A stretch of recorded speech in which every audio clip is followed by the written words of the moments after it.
welcome everyone to our episode 2 of our season 3 of our Spotlight series. So we're very lucky to have with us Mahdiyyah today. She has had background in neuroscience, studying before coming into medicine. She's now in her final year, very soon to sit finals. So we're very grateful for her time this evening. So welcome. Thank you so much for coming here this evening. Thanks for having me. So we'll get started by following on from last episode with our question of the episode. So before we get started, I'm going to ask you if you could read any book again for the first time, what book would that be? So for me, I would read Einstein's Dreams. I think it's written by a man called Alan Lightman. So in this, it's completely fictional. And the chapters sort of focus on a different theory of time. So where cause and effect are erratic, so you don't know which one comes first. Or people like live in the sky because time slows down, but they become so obsessed about time that the time that they gain is lost in kind of thinking about it. And each chapter is interspersed with a diary from Einstein, so his research and his kind of journal during the time. It's completely fictional, but I think it's very like small book, but it packs quite a lot of things to think about. So I think I'd read that one again. Perfect. And it's we'll talk more about kind of your hobbies outside of medicine, but it felt like a very fitting question to follow through as you have your own kind of book review Instagram as well. So I'm sure you have a lot more great reviews on there as well. So if we get started about you, so we've had some great questions which start at the beginning of your journey, so it feels like a great place to get started. So we kind of know a bit about you did a neuroscience degree, but one of the questions was around, when did you first think about medicine? Was it during school, or was it actually something that came a bit later? I think since like primary school, I haven't been interested in medicine since primary school, but I've always been interested in science. So especially like biology, my teachers would get annoyed because I'd always ask like, why does this happen? Whenever they'd explain something. And then I think throughout A levels, just learning more about human biology and going into that, I think I was very interested in forensic psychology. So from like crime TV shows, kind of being the forensic psychologist, the forensic scientist on the scene. I was really interested in like serial killers and a lot of weird stuff like that. But I think I spoke to one person coincidentally who studied forensic science, and she said the job market is not good. So I think the media kind of portrays it differently to what the real life aspect is. And then two of my best friends studied medicine, I think when I was still doing my A levels. I didn't know whether I wanted to go into it as well. So I did kind of more work experience, more volunteering in hospitals, and kind of finding out what I liked. And I think from then, I kind of decided like this is something that I'd like to do. And then through my neuroscience degree, I think in the back of my mind, I always had like, okay, I want to apply to medicine again. I did apply during my A levels. I didn't get in. We can talk more about that later.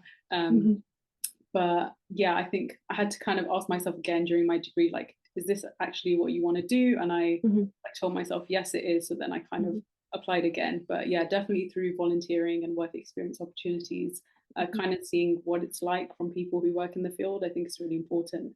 Because you have an idea of like being a doctor in your head, but the real life aspect is like quite different to, you know, Grey's Anatomy or like whatever they show in the media. And I think often maybe you catch people at like consultant level, you know, or specialists, and actually there's, you know, can be 8 to 10 years in between where you're doing kind of foundation job roles in between. I think that's the difficult bit to portray, because it's I suppose the least sexy part of medicine, of you're doing a lot of general work and you're still working out your path. So I think work experience, they maybe show you theatres or surgery and all the cool stuff in it. So do you feel during your experience you actually got, having now done, you know, quite a few years of clinical placement, do you feel like your work experience was reflective of how you found medicine so far? I think so. I think it is quite a small snapshot, but it does give you kind of like the tip of the iceberg. Being in the hospital, I especially love like being in theatres. I did a lot of neurosurgery work experience. I volunteered as well with like dementia patients, so more neuro focused. And I think it does give you an idea, but obviously when you're young, like pre-18, you're quite like bright-eyed, and there were a lot of doctors who were like, don't go into medicine even back then, and the NHS was better than the current state. And you kind of like just brush them off like, no, I want to go into it, because they've kind of had those sacrifices and they know what it takes. I think especially throughout medical school, being on placement a lot of the time with that patient interaction, I think that's the main thing that kind of got me into medicine and increasing my confidence in my volunteering. Like I was not confident with speaking to patients at all, and I think pushing myself in that way, and I think that's one of the most enjoyable aspects about a medicine now. I think patient interaction and being able to like make a tangible difference to their care. And I think now getting this, we're both in the final year, we have that balance of a bit of experience now, but also a lot more time. So my GP placements, we get half an hour to talk to people, and you really do feel like you can actually get to know patients quite a lot. And I'm definitely trying to make the most of it now, knowing that quite like next year we're probably going to lose a lot of that privilege of really being able to spend time with patients. But I can imagine if I saw some neurosurgery at like 17, 18 and someone said, oh, maybe don't be a doctor, I'd have been like, this is the coolest thing ever. Of course I'm going to do this. I think for your like forensic science, I don't know if you watch CSI, the crime show. No, I don't. No, okay, because I definitely had a similar phase where I watched some CSI and I thought it was a very cool job, but I'm not sure about the practicalities of actually having a career in it. Okay, so if we go back to, did you want to talk more about your application first time round from school, about how you found it at all, or how was that process for you? So I think I was in a sixth form college, and sorry, my phone was just ringing. I was in a sixth form college, and I was studying biology, chemistry, English literature for AS, and then economics for A2. And my predicted grades, I think, were AAB, and I was really annoyed at my chemistry teacher because he wouldn't predict me an A. And I think the university the sixth form counselor who was counselling us as to our future paths and the like, she was like trying to discourage a lot of people from going into medicine and dentistry. And I kind of thought, okay, I still want to apply, even if my grade, I have 1B, my predicted grades, because I just kind of want to see what the UCAS application is like. I want to see what the entrance exams are like and kind of have that experience firsthand. And then I didn't get in, so my 4 choices were for medicine, and then my final choice was for neuroscience. Because I'm not sure if you know, but I read Oliver Sacks's Man Who Mistook His Wife for a Hat, which was like my first ever neuroscience book, and I was kind of intrigued. I didn't know much about it, and I kind of thought, okay, I'll be happy to study this as my backup choice. So that's how I kind of applied first time round. It still sounds like it was a subject that fitted very closely with your interest, and and a lot of your experience then linked to medicine. And you did really well in neuroscience. You said you got the top grades in your cohort, is that right? Yeah, I was very surprised as well, because I thought there were a lot of like smarter people in my cohort. It was quite a small cohort. I think it was around 40 to 50 people. But I received the highest grade in my cohort, I think, my second and third year exams. Wow, that's I incredible. think my second year of neuroscience was probably the hardest time of my life that I've ever had. Quite a challenging subject, I think. As medical students, we don't really have a lot of like neuroscience, neurosurgical teaching. So it was like a chance to kind of like delve more deep into research, like how the brain works, and a lot of systems related to medicine as well. So we had shared modules with the biomed students as well. So I think as we went throughout the years of like years 1, 2, and 3, we did more neuroscience, but at the beginning it was like only 2 modules out of 8 were neuroscience based, so kind of like taking you in slowly, but also teaching you how to just generally be a scientist. Yeah, I think neuroscience for medics is either something people really completely nerd out on, or it's quite intimidating for a lot of people. Yeah, I think the first ever cranial nerve exam, like, I thought, how am I ever going to learn? You know, even that's quite basic, you know, really now. So yeah, I think a good grounding of a degree to go into medicine. And then when you applied again, did you apply during your 3rd year, or did you take kind of a year out afterwards? No, I didn't take a year out. I did apply, I think it was end of 2nd year, beginning of 3rd year. I did application in August.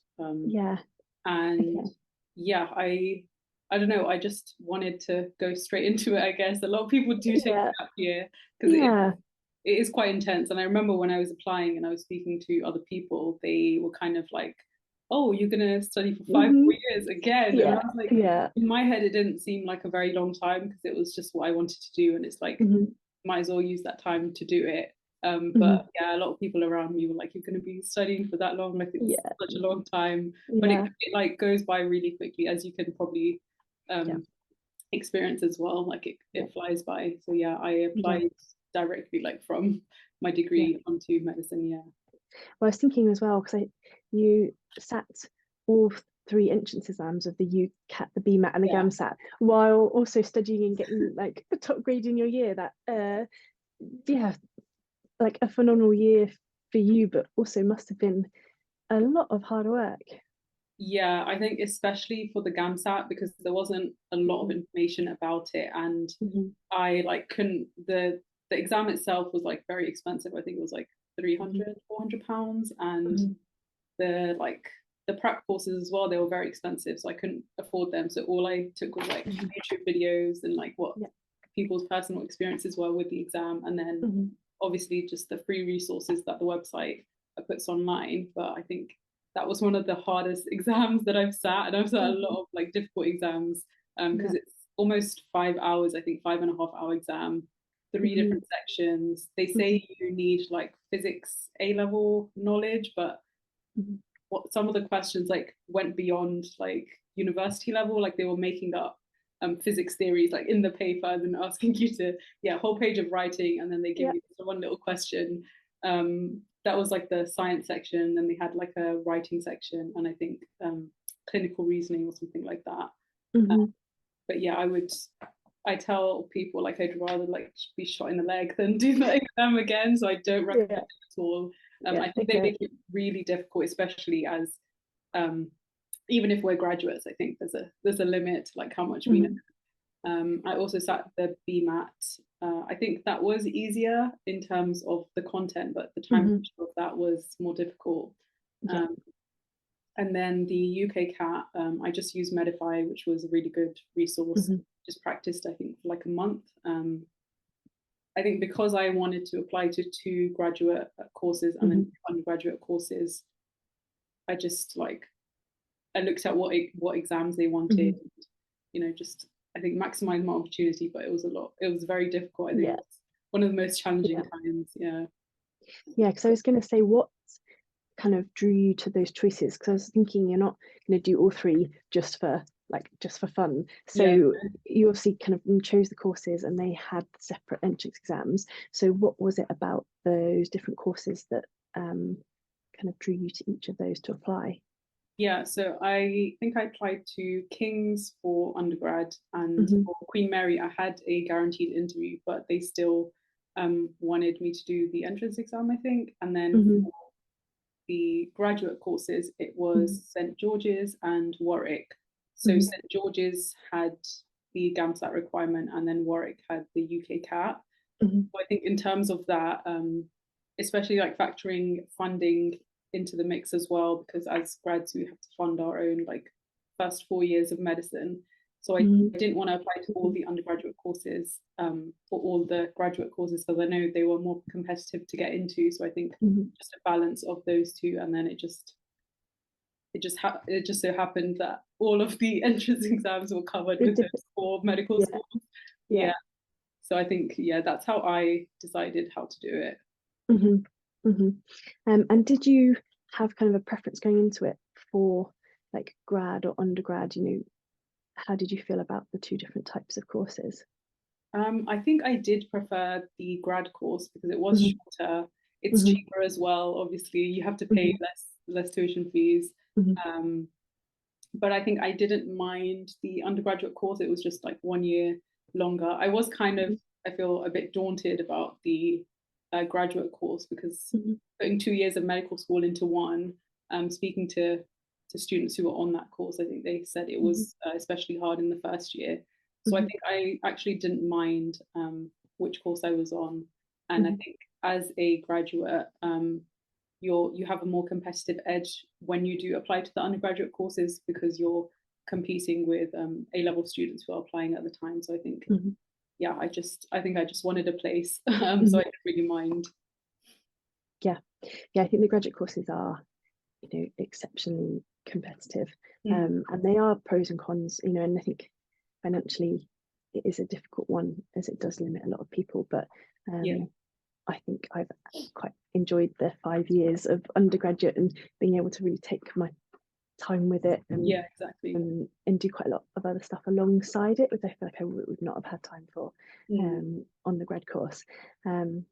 So you're now at King's, you've been there for the last 5 years. Are you a London girl, like from growing up, or did you move to London for your neuroscience degree?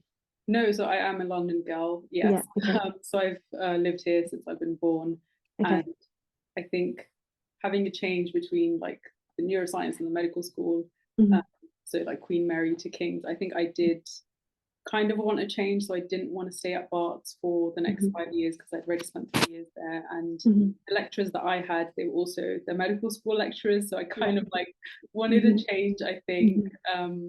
Yeah, I think it was nice to kind of go between the two unis, and just stay in London as well, stay at home. And so you said that your neuroscience cohort was quite small. My understanding is that King's has a really large medical cohort. Is that right? So how has that changed? I think I was very excited to go to King's, but yeah, the cohort is very big. I think in our first year it was 550 or 600 students, and then I think after first year a lot of people drop out, but there was still like quite a few hundred, I think, even now. So I'm in my final year and I'm still like meeting people that I haven't seen in the past 5 years. I'm not sure if that's the same for you. Yeah, is your cohort quite big as well? So I think maybe 280 up to 300 around there. But yeah, especially with people that have intercalated, now the years have joined. You walk into a tutorial room and you don't know if it's the right room because you don't know if this is your year, another year, like a different course. So I think it's obviously nice to always meet new people, but sometimes you meet people in first or second year and then you could feasibly never come across them again. Like, exactly. Yeah. I think I preferred my neuroscience degree because it was such a small cohort. Like everyone was on a first name basis. We had very good relationships with our lecturers and our our personal tutors, our supervisors, and I think that they were a lot more in terms of like tackling any mental health issues or any like exam problems. They were more. It was more on a personal basis. I think in medical school, it's like you email your tutor, which might care more than the head of the year, but it's very like formal and kind of just you send your evidence to them and then they sort things out. It's not really done on a personal level, I think. So I think that would be one disadvantage of having like a very large cohort. It's not as personable. Yeah, it kind of feels like medicine becomes that a bit, when you're applying an entrance exam, score or an interview score, and then you get in and you like you said, you can sometimes be quite depersonalized, and then you go for foundation jobs and you're a randomly allocated generated number to get your job, so it does feel like that's a bit of a theme going through it. Do you feel like you've been able to kind of, I suppose, say a version that you recognize in yourself, like within this system of being reduced down to like numbers and part of the system? I think so, yeah. And at the beginning, because I think during like my undergrad, you kind of just know everyone, everyone's on the same playing field. And then you come to medical school and you like, you see so many different types of people from different backgrounds, different classes, things like that. So it does make you feel like you're a small fish in a big pond. And I know that imposter syndrome is quite big as well in medical school. So I think in the first few years it was a bit more difficult, I think. But I think fourth and final year, I'm just kind of like grounded in myself and just focus on what I can do just to get through it. And just to think that like everyone has their own unique take. Like I have my own unique take on, I have my different skills that I bring to the table, and the same is like for you. So we're just kind of thinking about it in that way and not just being like a number in the system, which I know is difficult, especially like with the foundation program training and the applications and everything. You feel like, are my achievements good enough? Are my like publications and XYZ? Because when I was applying through that as well for the SFP, I was just thinking, oh my God, medical students are going to have like 10 publications. Like I only have one. Like why are they going to choose me? But kind of just, I think my personal tutor, she really like grounded in me. Like, so what? Like you have your own achievements, and you know that's your take and your experiences. And I think just kind of thinking of it in that way makes it less like a number in the system. Yeah, and how, obviously it's impossible to know, but just thinking some elements of coming from like straight from school would have maybe made that aspect a lot harder in you maybe knowing yourself more, being a bit confident, but then sometimes actually having more experience and often that getting kind of reduced down, like it's sometimes hard to really, I think, hold on to that when you're kind of thrown into like maybe bigger groups, or you're down to a piece of paper and you don't fit that piece of paper. Like, do you have a sense of maybe what you from school would have been like on the course? Yeah, I think I say that a lot to a lot of people. Like, I don't think I would have hacked medical school like straight out of school. At 18 years old, I was like very different to like 21 years old when I applied again. And my personality was like very different as well. I wasn't as confident as speaking to people, and kind of being confident within myself as a person. So I think I really needed to do the degree. It kind of solidified like my revision, my organization, and just like developing my personality essentially. And I kind of saw that when I joined medical school, and there were people who came straight from school, and obviously this is not generalized to all 18-year-olds, but a lot of them didn't have like that life experience. They were quite childish and immature, and it took them like the first few years of medical school just to kind of like understand like, okay, I am being a doctor now, I need to like be an adult and be serious. I think I'm not sure that I would have dealt with kind of the pressure and work-life balance, doing your studies as well as like maintaining your social and personal life. I think it would have been quite difficult. I think it is like a blessing in disguise that I didn't get in the first time, when I had like time to develop and also study something that I really love now. Yeah. And do you, like, you kind of talked about a lot of the different skills that come out of the previous degree in terms of studying and the neuroscience. Like, do you feel like it was directly, maybe it seems like a bit of an obvious question, but like elements of it were directly helpful in studying medicine? I think so, yeah, because it kind of solidified the fact that, okay, I know how to study. I know that I'm gonna like do well in my exams, even though before every exam season I kind of freak out, cry to my sister, and she just has to ground me, like, okay, you've never failed an exam, like you're gonna pass this. But I think it did kind of help in terms of like revision technique and practice questions and things like that, and just kind of knowing that, okay, I have a strong academic background and I can like get through this as well. I think that's the like nerves are starting to kick in now, especially because it's like the finals, but it's like telling myself, okay, you've been through this and you can get through it. And medicine's such a long game. Like, you obviously increase revision towards finals, but really it's something you've been preparing for years of building that knowledge. So I think there is some comfort in really this is a long accumulation of knowledge that you're going to be tested. I kind of found starting back at like the degree, like I was a bit out of touch with all the new techniques, all the flashcards and the Anki, and I sat there at first with my little pen and paper, and everyone had their laptops out, so it took me a bit of a while to maybe pick up again. I think so. I felt like I knew how I studied well. I wasn't actually utilizing all the newer methods, and I never got on with Anki. Never made my own flashcards, and I made it through. So it is possible, controversial, but possible. But it was strange kind of sense of I kind of know how I study, but also actually I could probably actually improve this. And the volume, I'm not sure if it's the same in neuroscience. So biochemistry, I learned a lot and didn't retain it for a huge amount of time past my exams, whereas medicine is all about building on it. So like it felt quite actually different in terms of the studying from my previous degree.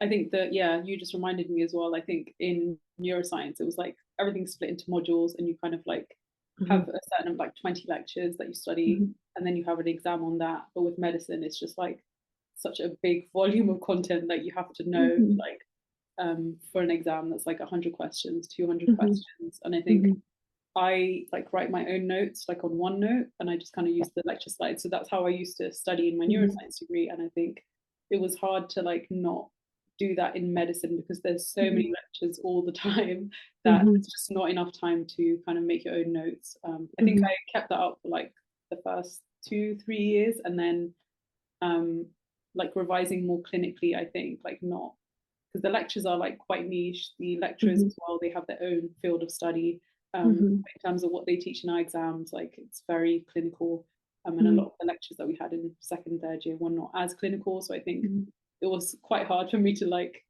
leave my lectures and then revise clinically through past paper questions and things like that. I think even now, like you said, it's like building on from the beginning onto now.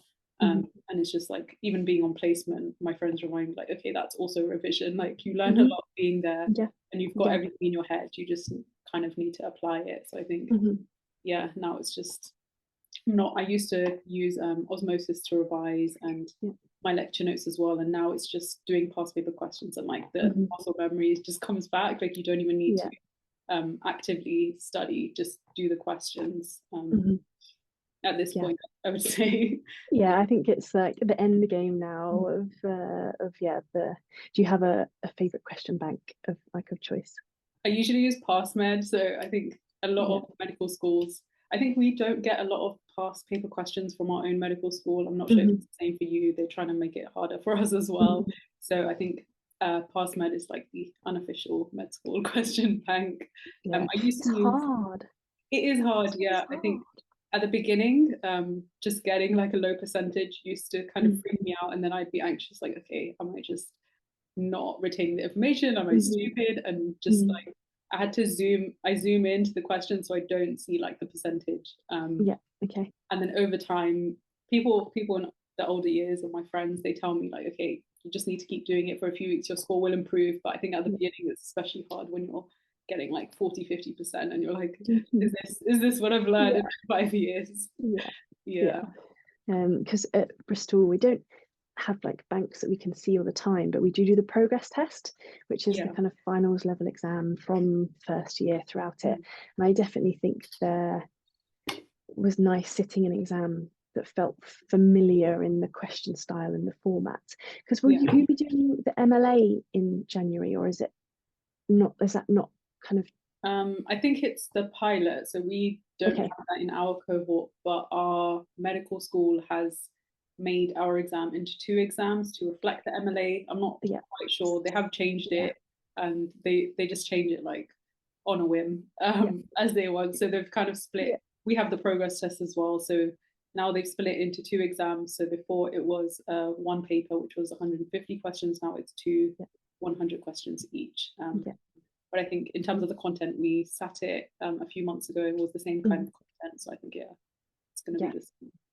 Yeah, we did the same kind of transition year of doing 2 papers, even though it wasn't the MLA. But I'm not sure how it helped the transition, but you kind of just have to do it, go with it. Yeah. And it was just about 2 weeks before we sat those finals was when they announced, like really finally announced the change from rankings to random allocation as well. So, you know, when you feel like you'd planned from the start, and then you get to it and it's just different to what everything you're expecting to be kind of, you know, marked by. Or I think it was a lesson in balancing looking ahead but not getting super hung up on, you know, different like criteria, because the benchmark can always move. Exactly, yeah. I think I didn't know much about, I think, just the UK foundation program, like allocation, how it worked. And then I think everyone was stressing about when they were going to change it. And I was just like, there's no point like talking about it again and again. They're just going to do what they want. And at the end of the day, like all you can do is try your best in the exams. And, you know, they're ranking you against the whole of the UK. So in essence, like you have no control. And I think even if they did have the SJT, most of it is like, I think 50% is the SJT, and then 50% is like your whole med school ranking. So yeah, each exam, people were like worrying about these little assignments, like 5% assignments and like this 20% exam. And I was like, in the larger scale of things, I think it's such a small percentage difference. So yeah, I just don't like to discuss it too much with these people. Yeah, it'll happen. Like, I'll do my best. Exactly. I'll do my best and we'll see. Because had you always been thinking about the SFP? Was that always the plan? I think in first and second year I was thinking about it. And you know, when you're a fresher and you go to these talks and things, I think I was going to a lot of, I think it was the AFP back then, I was going to a lot of those talks. And then when the deadline was approaching a few months ago, I didn't know much about it, and I didn't know like how it changed. But one of the people on my rotation line, he was applying for it, and I kind of like spoke to him about it because he was doing the white space questions, and then I kind of had to like do my own research, find out what the SFP is. He was doing it, I think, just to have that guarantee of the location, not really because he was interested in SFP.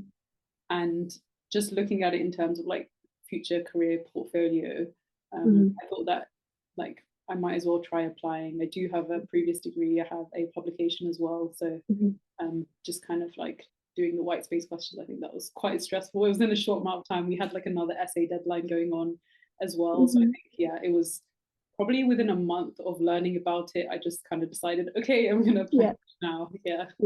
This for me, I mean, from the sounds of like your previous degrees, you don't shy away from a workload of juggling like multiple assignments and challenges. So if anything, probably maybe got you in the zone of like, actually you're not busy unless you've got, you know, essays, finals, SFP application going on. All going on at once. So kind of talking about being busy, I had a question about kind of how you find the balance of medicine, and then because you have quite a range of hobbies of like weightlifting, reading books, and being a foodie and coffee drinker. So how do you find that balance? I think I tell a lot of people that if medicine was like just medicine, it wouldn't be as difficult as it is. But because you have to like balance your home life, your personal life, your hobbies, your friends, like I think that kind of gets overwhelming, and then you kind of stress about, okay, I'm not doing enough of this, I'm not doing enough of this. For me, I think I've always done, like as you said, like I've done everything at the same time. And I think sometimes I do too much. So I think in the first 3 years of medical school, especially third year, I think I was part of too many societies on the committee, and then like trying to go to the gym, trying to like take care of myself, and then it got like a bit much and I was burning out. So I kind of like had to take a step back. But I think it's very like outside of my personality. Like it was very difficult to not do that.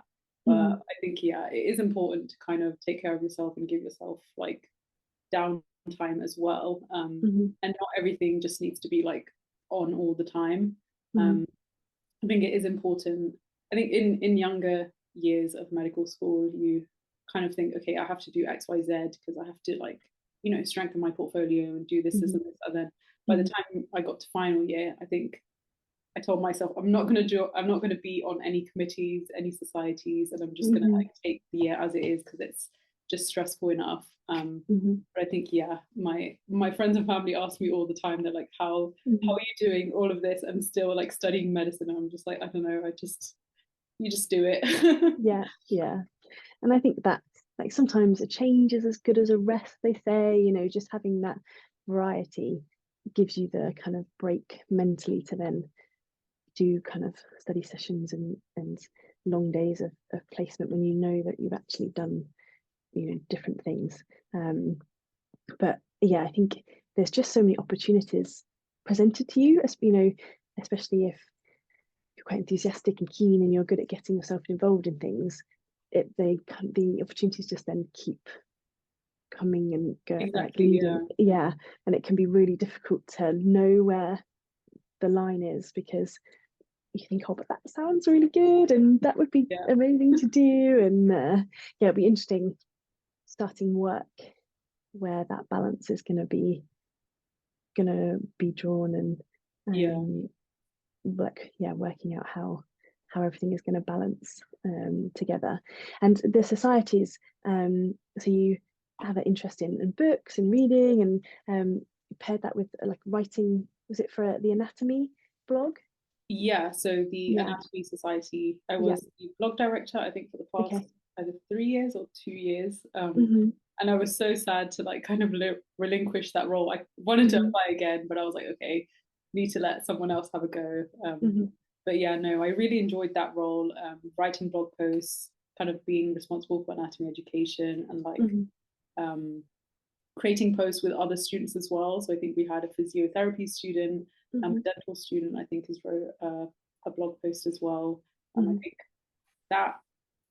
that role was less like work. I think that was more of a hobby. So it was really enjoyable. And I think our university's anatomy society is quite, I wouldn't say relaxed. Like we do have a lot of events and there's a lot of things going on, but everyone is very like kind. They understand, you know, you have a lot of other things going on, but we still like keep good content and good events coming out. So I think it's important in a society to kind of have that, because I was part of some other societies where it's a bit more like full on, and you know, some of them don't understand, like, okay, you're a medical student, you have like all these other things to do, and especially as societies aren't paid, I think people do kind of like push your limits sometimes. But yeah, it's important to step back and kind of see. I think in third year, I think I was saying like I was part of too many societies, and I was stressed as well. Like I didn't want to leave any of the societies, and I messaged my friends like, what shall I do? And they were like, it's fine, you're part of so many other things. Like it's not, you don't need to think about it like that much. I think at the time it's just, you know, when it feels stressful, you're like, I don't want to leave and, you know, cause anything. And how did you go about making the decision of what to stay involved in and what to take a step back from? I think especially the fact that the society, the committee members were like kind, they understood like what was going on. And in the other one, I don't think there was like a lot of empathy. They weren't medical students, it was a non-medical student society. Just kind of thinking like what I enjoyed doing. The anatomy society was like not stressful at all. It was like something that I really enjoyed, and I loved working with people as well. I think that mainly factored in to kind of dropping the other thing. Yeah, I think I struggled the same with lots of projects, and you think, oh, I need to work on all of these, you sit down to do some work, and it's really hard to prioritize because you want to get started on all of them. And I had someone frame it, instead of being kind of what do you want to get started on or what do you want to be part of, it's kind of, I'm going to take these all away apart from one. Which one would you want to keep? And it was a bit of a kind of a shift in the way you approached it. And I think helped a bit, but I still thought, oh, not that one. And then they're like, okay, so I'll take the these, and you're like, oh no, actually no, I really want to do that one as well. But I think it helped a little bit to really prioritize the ones that, okay, well, these are actually really not very high on my my list. But I think, yeah, it's as a, as busy people, it's hard. You find yourself sliding back into things adding up again, and you have to think about it again. So going to your question of the episode, sounds like there might be quite a lot of different options of things you would be interested in. But the question you posed was, if you didn't want to study medicine and become a doctor, what path would you take?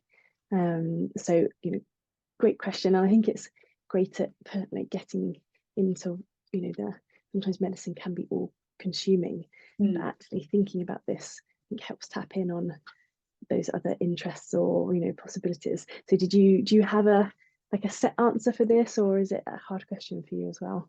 No, I think I do have set answers.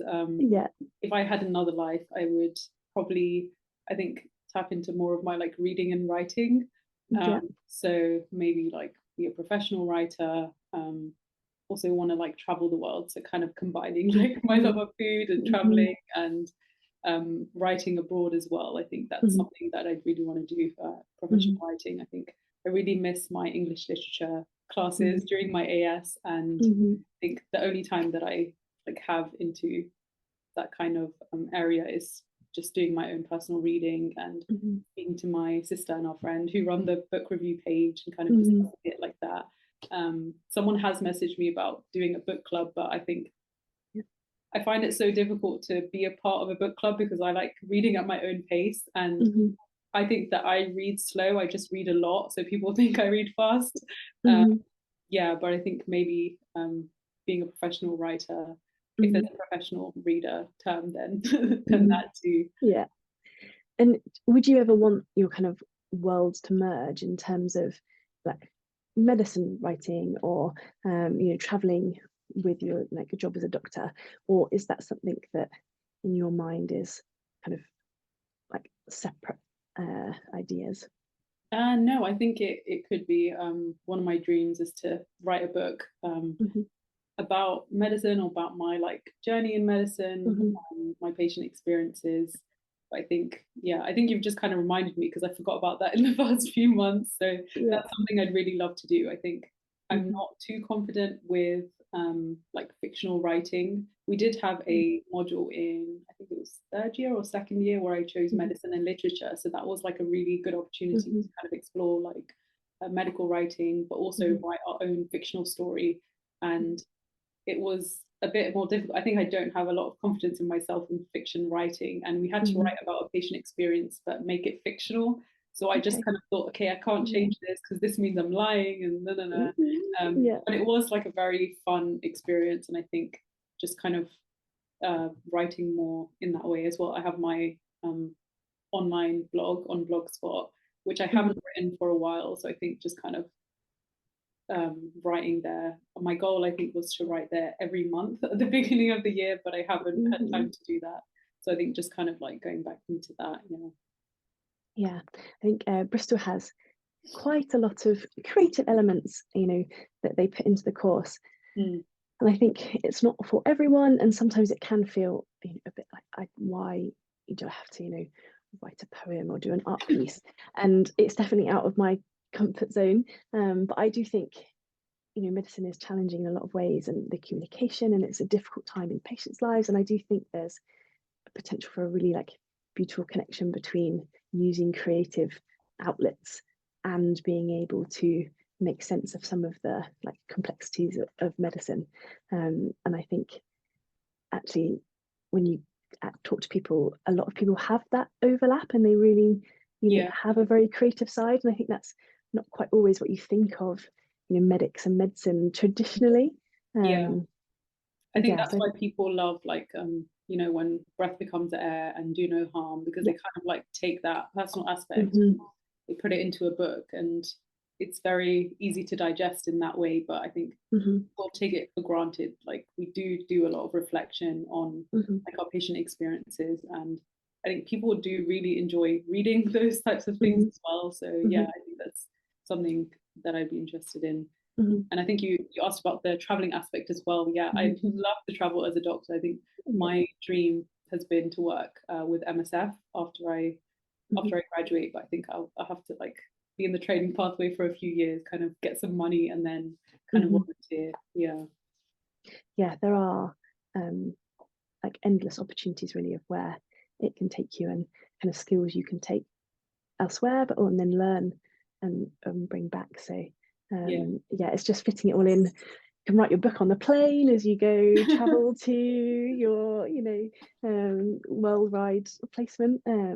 Yeah, perfect. Well, I'm really excited to see what you get up to in the future, and I'm sure everyone else is as well. I'll link, if you're happy, kind of your different book Instagram and blog, and you know, your personal Instagram below, so people can follow along and have a look. And if everyone, if anyone else has their thoughts on what they would do if they're currently studying medicine now, and you have a thought of what else you'd do, or people that are on different career paths maybe at the moment but thinking about medicine, it'll be interesting to see, you know, as people move between now and bring in different experiences. I think that's why we're here, to share people's experiences. So thank you so much for your time, and the best of luck in your finals. And yeah, thank you very much. Thank you.